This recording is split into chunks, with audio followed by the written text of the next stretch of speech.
Selamat pagi pemirsa, Coffee Morning kembali hadir di hadapan pemirsa semua. Meski tidak dapat bertatap muka, harapannya pagi ini kami bisa memberikan insight untuk pemirsa di rumah. Pagi ini juga Coffee Morning telah menghadirkan 4 narasumber di studio kami, yakni adik Marcella dari SMA Santo Yosef bersama ibu pendamping Ibu Maria. Selamat pagi Bu. Selamat pagi. Dan juga dua narasumber kami juga ada adik Indri dan juga Ibu Erna. Selamat pagi. Pagi ini pemirsa kami akan menyajikan terkait bagaimana mengukir prestasi untuk pelajar di Kabupaten Bovendigul dalam segmen Anak Terlindungi Indonesia Maju. Saya mau ke adik Marcella dulu. Adik Marcella, ini prestasinya adalah lomba fotografi juara 1 di kabupaten dan provinsi ya. Mungkin bisa diceritakan dulu adik, gimana sih bisa dapat prestasi nih di fotografi? Awal mulanya itu kan ada teman ngirim brosur. Awalnya desain grafis. Tapi setelah salah lihat syarat, ternyata nggak ada aplikasi yang gratis gitu. Oh, jadi mikir ulang lagi, nanya pendapat teman, dan disaranin pilih fotografi saja. Karena kan sering dokumentasi di sekolah, di forum juga, di forum anak. Jadi akhirnya pilih fotografi. Oh gitu. Berarti mau dibilang adik ini sudah terbiasa fotografi? Kalau mau dibilang terbiasa, belum juga Kak. Soalnya kalau masalah pegang kamera baru beberapa bulan. Cuman karena tiba-tiba ikut lomba, jadi mulai cari belajar fotografi di YouTube. Oh gitu. Tapi kalau kita mau bilang fotografi itu kan susah-susah gampang gitu ya, ada teknik-tekniknya gitu ya Bu ya. Ini seperti apa adik belajarnya itu bagaimana? Kalau cara belajarnya sih kan di dokumentasi sekolah itu kan. Saya tuh lihat YouTube dulu di rumah.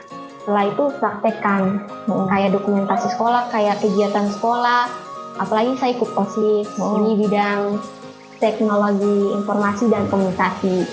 Jadi saya itu mulai belajar, mulai dari pengaturannya, pencahayaannya, dan juga shutter speed, ISO, dan lain-lain. Gitu. Saya mau ke Ibu Maria sebagai guru pendamping. Ini tadi seperti Marcella sampaikan Ibu, dari kegiatan di sekolah, sering dokumentasi dan lain-lain. Sebenarnya apakah memang sekolah ini menunjang adik-adik ataupun pelajar yang ada di Santo Yosef ini untuk mengembangkan hal-hal seperti ini Bu? Atau mungkin sudah ada wadahnya begitu fotografi? Terima kasih. Kami SMA Santo Yosef secara jelasnya itu untuk wadah untuk fotografi itu sebenarnya belum ada. Cuma memang anak didik kami memiliki kemampuan di bidang itu, sehingga kami sebagai guru dan pihak sekolah mendukung. Melihat potensi yang ada pada dia, ya kami berikan ruang untuk dia berprestasi. Berarti apakah memang ini untuk lomba fotografi ini diinisiasi dari Marcella ataupun dari sekolah sebenarnya Bu? Kebetulan ada kemarin ajang SLS 2N, ada mata lomba fotografi dan pemilihan potensi dia, maka kami mengarahkan dia untuk mengikut lomba itu. Dan puji Tuhan dia meraih juara 1 tingkat kabupaten dan juga provinsi. Adik Marcella, susahnya apa sih sebenarnya fotografi ini? Susahnya itu juga di bagian komunikasi Kak. Karena kan saya juga kurang lincah di public speaking. Nah, lalu di bagian susahnya juga memahami pengaturannya seperti row of third-nya dan juga pencahayaan pencahayaan. Yang adik sudah ikutin lombanya itu temanya seperti apa atau bagaimana Dek? Oke, ya. Yang Adi sudah lewati nih beberapa kali ikut lomba, itu temanya seperti apa, konsepnya bagaimana sih? Oke, baik. Tema dari lombanya itu yaitu merdeka berprestasi Indonesia Maju, kayak kurang lebih begitu. Lalu judul yang saya ambil, judul fotonya yang untuk di tingkat kabupaten saya ambil Sagu Warisan Abadi. Lalu yang untuk di tingkat provinsi saya ambil Noken Serat Kulit Aibe Nemo, warisan budaya yang terus hidup. Berarti kebanyakan ini bagaimana kita mengeksplor potensi ya? Ya. Saya ke Ibu Erna dan Adik Indri. OSN, bisa dijelaskan OSN itu apa, seperti apa? Mungkin Adik Indri atau Ibu Erna. OSN itu Olimpiade Sains Nasional. Dia memiliki 3 mata cabang, yaitu matematika, IPA, dan IPS. Kemarin saya ikut di bidang IPS. Dia itu secara online. Ujiannya sekitar 60 soal. 60 soal. Pilihan ganda semua di tingkat kabupaten. Kalau provinsi tahun lalu 50 soal ujian semua. Kalau tahun ini saya tanya teman bilang 60 soal, 40 pilihan ganda, 20 ujian. 20 ujian. Berarti dari sekolah berapa teman yang ikut? Setiap sekolah 5. Masing-masing 5. Matematika 5, IPA 5, IPS 5. IPS 5. Kalau untuk pelaksanaannya gimana nih Ibu Erna? Sebagai guru pendamping pastinya lebih tahu. Pertama itu pelaksanaannya di masing-masing sekolah. Di sekolahnya yang ada sudah fasilitas internet. Terus yang provinsinya itu kemarin dipusatkan di SMP 2 ya ini. Dipusatkan di SMP Negeri 2 Tanah Merah. Berarti OSN ini lebih ke akademik seperti itu? Lebih ke akademik ya. Ibu dan adik-adik bisa minum dulu nih biar kita santai-santai sedikit gitu ya. Yuk, silakan.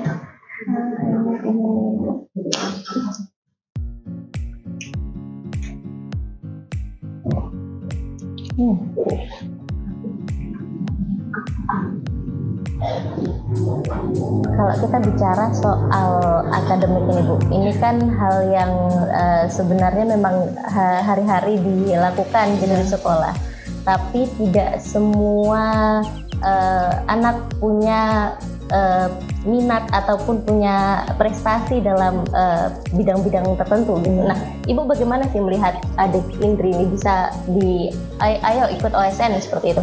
Pertama di sekolah kan kita buat tes.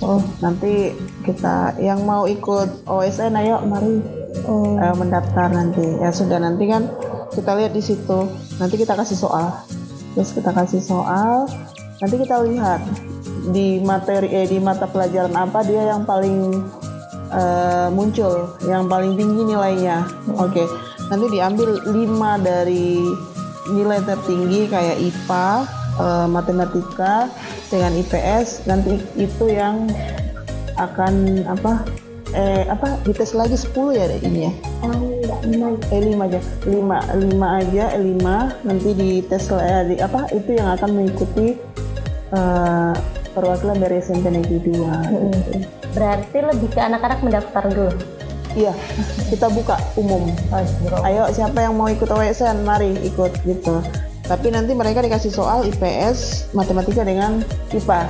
Jadi mereka lebih tingginya di mana? Kayak Indri kemarin dia nilainya lebih tinggi di IPS. Oke, terus kita tanya anaknya, kamu nilaimu di IPS sekian, di matematika sekian, di ini sekian. Kamu maunya ikut yang mana?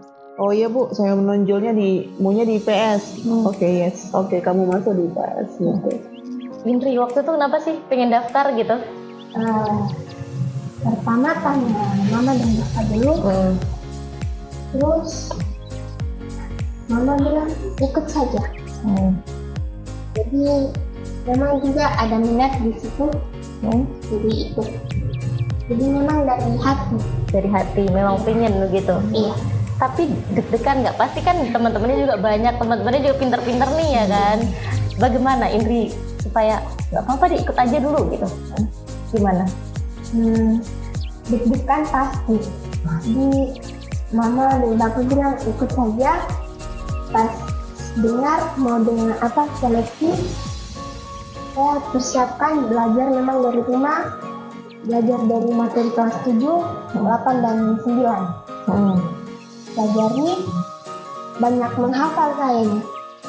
Terus pas seleksi tes, kemarin malam saya belajar ini ada keluar, jadi ada ingat, jadi tahu jawabannya apa. Memang sebelum tes kita siapkan anaknya kayak IPS ada guru pendampingnya, nanti didampingi sama guru IPS ya. Terus nanti kalau yang matematika nanti didampingi sama guru matematika. Kalau yang IPA nanti didampingi sama guru IPA. Oh gitu. Berarti kalau selama ini memang dibilang OSN sudah berjalan berapa tahun Ibu? Udah dari sebelum corona sudah ada. Oh sudah Sebelum ada. corona sudah. Berarti kalau selama ini dari apakah tempatnya hanya dilaksanakan di SMP 2 ataupun?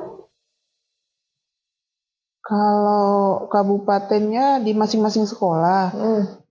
Kalau yang provinsinya kemarin di SMP 2 difokuskan di situ kan lebih sedikit ya. Oh gitu.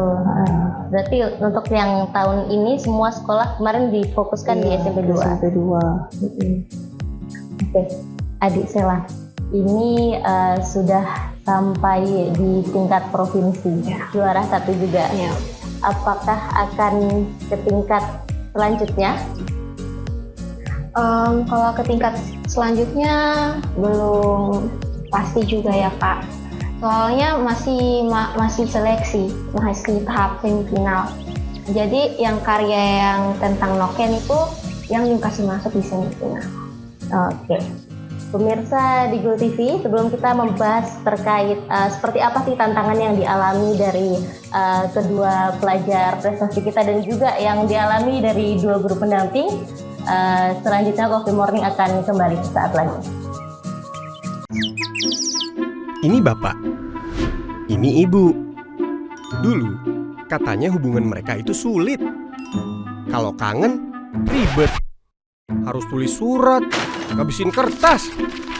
Mesti jadi sultan kalau mau telepon gebetan. Mau nanya kabar, harus pakai atraksi.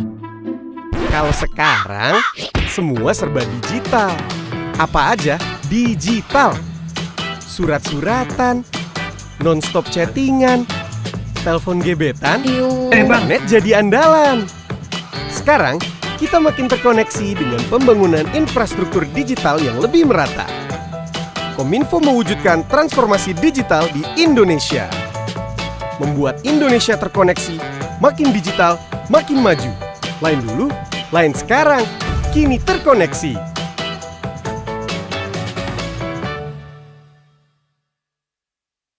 Kembali lagi dalam Coffee Morning dengan segmen Anak Terlindungi Indonesia Maju. Kembali bersama 4 narasumber kita, pemirsa. Saya mau kita santai ngobrol santai aja, ibu-ibu, jangan tegang-tegang, santai aja gitu. Ada Marcella, ini sudah berapa kali ikut dalam lomba fotografi deh? Lomba fotografi ini baru pertama kali Kak. Tahun ini ya. Tahun sebelumnya Belum pernah, cuman praktek saja. Kalau misalnya lomba fotografi tahun ini, bagaimana dek? Maksudnya di sana persaingannya seperti apa sih? Dengan maksudnya Adik melihat lah, pasti melihat juga karya-karya dari saingan-saingan nih gitu. Gimana sih? Dari itu agak takut sih Kak, apalagi yang di Merauke banyak yang jago-jago dalam fotografi, jadi agak kaget nih, kok bisa juara? Oh ternyata tapi yang persaingan di sana, peserta di sana fotonya banyak yang bagus, cuman dari jurinya bilang kurang sesuai. sampai dapat juara 1. Artinya memang temanya sesuai. Kemudian apakah memang ada deskripsinya atau bagaimana, Dek? Menurut saya nih ya Kak, sebenarnya foto saya ini banyak kesalahannya. Cuman persiapannya sangat benar-benar dipersiapkan. Mulai dari PowerPoint-nya untuk presentasi, deskripsinya, lalu fotonya sesuai urutan, sesuai tema juga. Kalau yang di sana, yang di Merauke itu memang kurang siap. Jadi di situ yang dilihat dari TK saya mungkin. Ibu Maria, ini saya melihat Indri ini kayak udah ahlinya nih di bidangnya. Mesti kalau menjelaskan terkait fotografi itu kayak lancar banget nih. Memang apakah memang minat bakatnya memang di situ, Ibu? Iya, memang Marcella ini punya bakat di bidang fotografi, sehingga dia tertarik, yang menguasai sekali untuk menjelaskan kepada kita apa itu fotografi, teknik gambarnya dan pencahayaan dia menguasai. Kalau menurut Ibu, peran sebagai guru pendamping, mendampingi anak-anak berprestasi, salah satunya Marcella. Pasti di Santo Yosef juga lebih banyak juga anak-anak berprestasi. Cuma salah satunya adalah Marcella yang fotografi ini bukan hal yang umum, tidak semua orang bisa gitu. Sebenarnya peran guru seperti apa, Ibu? Saya pribadi itu awal sekali dengan fotografi ini. Cuman bersama Marcella saya jadi paham fotografi, sehingga saya kebetulan mendampingi di bagian narasi, memaparkan apa itu fotografi, foto yang dia tampilkan itu yang kita jelaskan. Gitu. Jadi apa yang saya alami, saya juga mendapatkan informasi dari fotografi itu sendiri. Berarti secara tidak langsung Ibu mengajari Marcella dan Marcella juga memberikan insight juga buat Ibu. Betul. Back and give, Teknik presentasi, memberi dan menerima. dia presentasi membawakan itu yang saya dampingi. Sistemnya seperti apa sih? Apakah hanya mengirimkan foto ataukah memang ada nanti ketika seleksi datang dikumpulkan menjelaskan fotonya seperti apa atau bagaimana di sebenarnya? Pertama itu diposting dulu Kak di Instagram pribadi yang nggak dikunci, dengan dipaparkan juga deskripsi fotonya. Setelah itu, setelah juri lihat setelah juri lihat, lalu kita ke Merauke untuk mempresentasikan foto yang sudah saya posting di Instagram. Ibu, bagaimana sih mengidentifikasi kalau anak ini punya bakat di fotografi, anak ini punya prestasi di akademik dan bisa nih untuk kita dorong lagi, atau yang lainnya ini untuk menulis artikel ataupun menulis naskah ini bagus nih. Bagaimana sih peran guru melihat potensi-potensi anak? Terima kasih ini guru memantau pada saat proses pembelajaran di sekolah, baik itu di dalam kelas maupun di luar ruang kelas. Jadi potensi anak kami perhatikan satu persatu. Misalnya dia tertarik di bidang artikel, menulis, nah itu yang kami arahkan guru siapa yang akan mendampingi, sehingga dalam proses itu terarah. Sama juga dengan Marcella yang punya fotografi. Saya juga tidak menguasai itu, tapi kemampu kami mendampingi dia sehingga sampai di tingkat provinsi. Ibu Erna, ini sama halnya dengan Ibu Maria, sama-sama mendampingi anak-anak untuk mencapai prestasi yang gemilang, artinya seperti itu.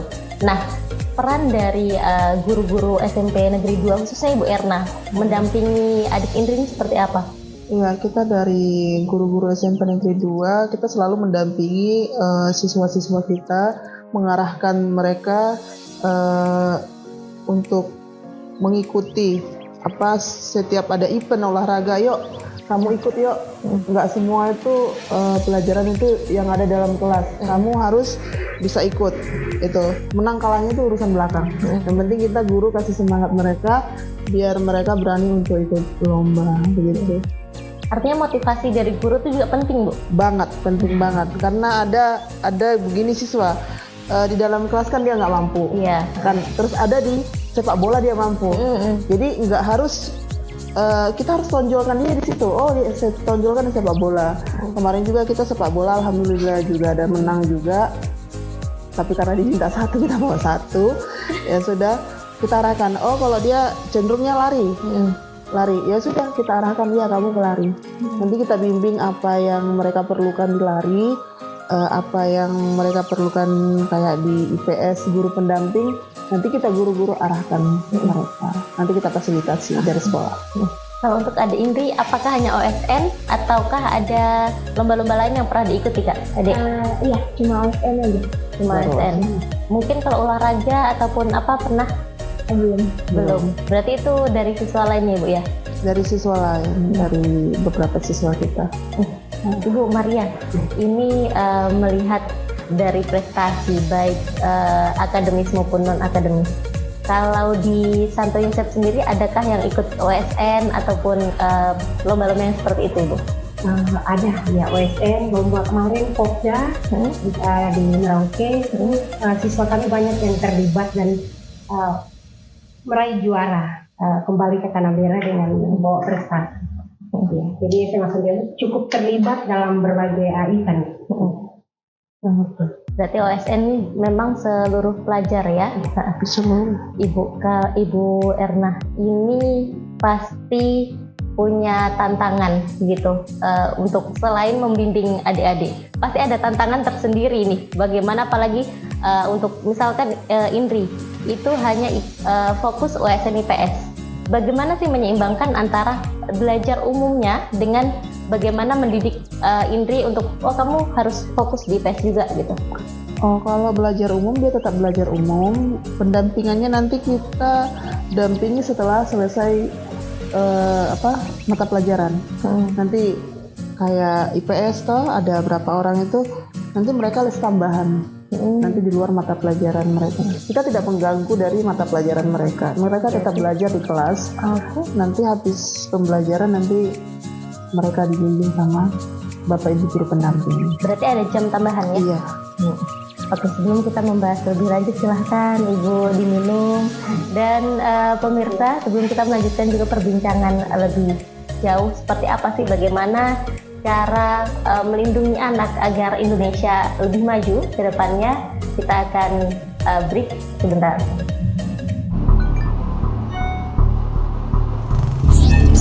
Target sudah masuk dalam sistem. Jalankan plan A. Internet memudahkan kita melakukan banyak hal, dari sekedar mendapatkan hiburan, informasi, hingga segala aktivitas yang menunjang gaya hidup.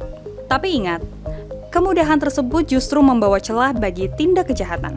Hindari tautan atau situs yang mencurigakan. Jangan membagikan foto KTP Anda kepada pihak yang tidak bertanggung jawab. Hindari untuk mengumbar data pribadi Anda di media sosial. Biasakan untuk membaca syarat dan ketentuan dari setiap aplikasi yang digunakan. Pastikan untuk selalu menjaga kerahasiaan data pribadi Anda, karena kebocoran data pribadi berpotensi untuk digunakan dalam tindak kejahatan perbankan. Mungkin Anda belum pernah mengalaminya, tapi banyak di antara kita yang sudah menjadi korban. Cermat, kritis, dan lindungi data pribadi Anda. Kembali lagi dalam Coffee Morning pagi ini, masih bersama 4 narasumber kita akan membahas terkait bagaimana sih mengelola prestasi dari anak-anak, kemudian bagaimana pandangan guru akan prestasi anak di sekolah. Juga bagaimana kita mengubah persepsi orang tua bahwa cerdas harus ataupun hanya dari akademik. Saya ke Ibu Erna dulu. Ibu, ini prestasi anak. Bagaimana sih seorang guru menilai bahwa anak ini berprestasi? Apakah hanya dari nilai akademika? Enggak. Atau bagaimana? Iya, terima kasih. Semua anak itu anak hebat, anak cerdas. Dia masing-masing punya talenta. Jadi kita di sini sebagai orang tua, sebagai guru, kita harus melihat anak ini talentanya di mana. Jadi nanti kita tinggal arahkan. Contoh dia talentanya di sepak bola. Ya, kita harus membimbing ke sepak bola. Contoh talentanya di akademik matematika, yuk kita bimbing dia di matematika. Semua ini anaknya hebat.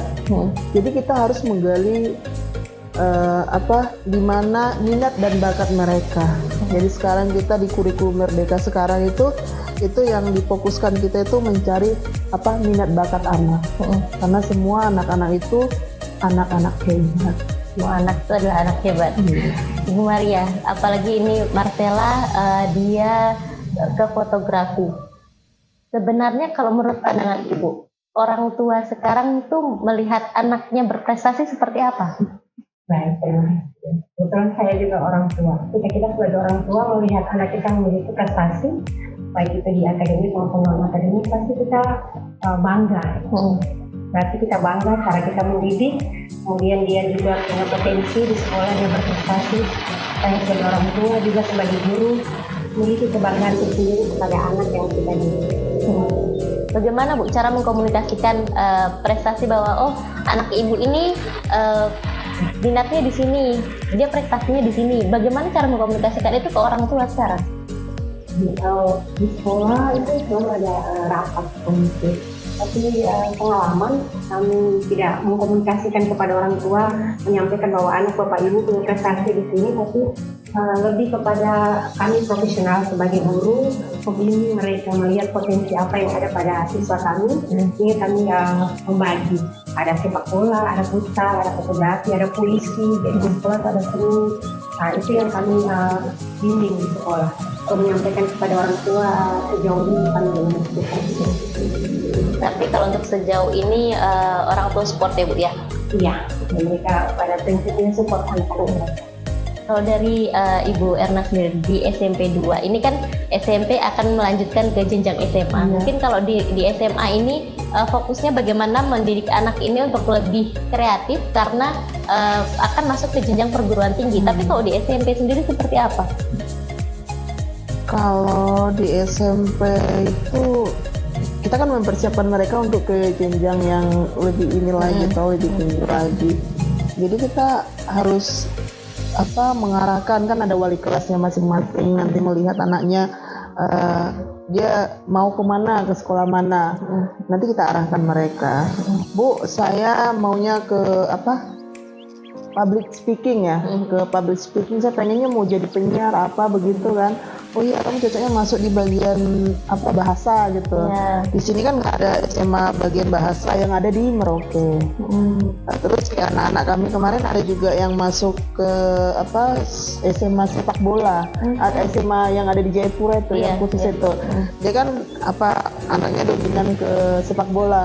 Ya udah, nanti kamu masuk ke SMA ini ya bagian sepak bola, tapi belum ada di Merauke, yang ada dia di Jayapura. Oke, nanti kita arahkan mereka ke situ, nanti mereka komunikasikan dengan mereka. Terus mau saya mau jadi guru, nanti kamu mau jadi guru apa gitu.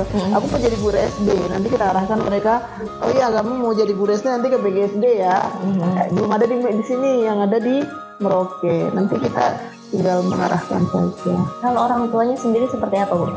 Apakah memang apalagi sekarang, maksudnya tadi Ibu jelaskan bahwa kita arahkan anak-anak, tapi apakah orang tua ini hanya berfokus bahwa saya punya anak masih SMP, yang penting belajar aja? Dari SMP sebenarnya kita sudah persiapkan, dan orang tua juga sudah persiapkan. Jadi di situ kan ada, kamu sudah SMP sekarang ya, kamu kan sudah dari anak-anak ke remaja. Kamu sudah menentukan di mana cita-cita kamu mau jadinya apa? Saya mau jadi polisi gitu.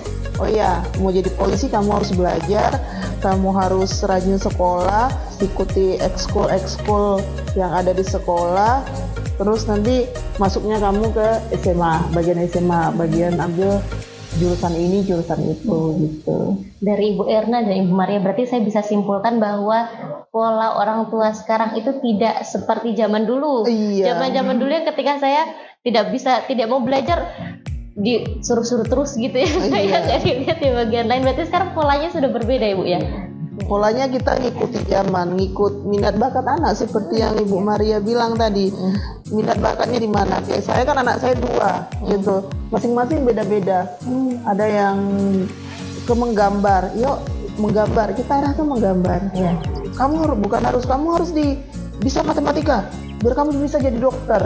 Dia yang punya cita-cita, nanti tanya, kita tinggal mengarahkan aja. Kamu cita-citamu apa nak gitu? Saya cita-citanya mau jadi ini, sudah mau jadi pilot gitu. Jangan anak kecil kan, ya kalau mau jadi pilot harus begini gitu kan. Kita tinggal orang tua sekarang, orang tua yang mengarahkan ya, pendamping lah, mendampingi mereka Itu bukan otoriter lagi. No, bukan otoriter lagi. Saya ke Adik Indri dan Adik Marcella yang merasakan ini bagaimana dibimbing dengan guru dan juga masih di bawah asuhan orang tua. Seperti apa dari Adik Indri sendiri, orang tuanya bagaimana mendukungnya seperti apa, ataukah pernah nih kayak coba deh kamu belajar bahasa Inggris deh, siapa tahu bisa potensinya di situ gitu. Pernah nggak sih? Tidak pernah, memang pendapat saya atau minatnya kau ke situ saja. Karena yang dapat tidak pernah paksa. Rasanya bagaimana? Rasanya termotivasikah ketika misalnya orang tua bukan membiarkan atau mengarahkan kayak, oh kamu sukanya di sini, udah ayo mama temani gitu. Rasanya bagaimana sih? Rasanya Motivasi. Jadi Mendampingi. Mama bapak mendampingi, dapat dukungan dari orang tua itu sangat penting. Oke, kalau Adi Marcella seperti apa orang tua mendukung minat Adi Marcella sendiri? Awalnya ya agak kurang serak gitu dengan fotografi, karena kan orang tua ini lebih ke pendidikan yang sangat tinggi, kayak kamu tuh harus bisa matematika. Tapi setelah saya mulai fokus pada fotografi, sudah mulai terbentuk ini kreativitas saya, mau mulai mendukung, orang tua mulai mendukung, dan mama juga sering suruh ya memang suruh sih, tapi iya suruh, tapi memang mau sendiri kayak belajar bahasa Inggris, karena kan di semua pekerjaan kan mewajibkan bisa bahasa Inggris juga. Jadi mulai belajar bahasa Inggris. Kalau untuk memperdalam fotografi, apakah ada gurunya? Apalagi sudah di tahap sampai provinsi nih sekarang. Gurunya ada, ada gurunya Kakak Doris.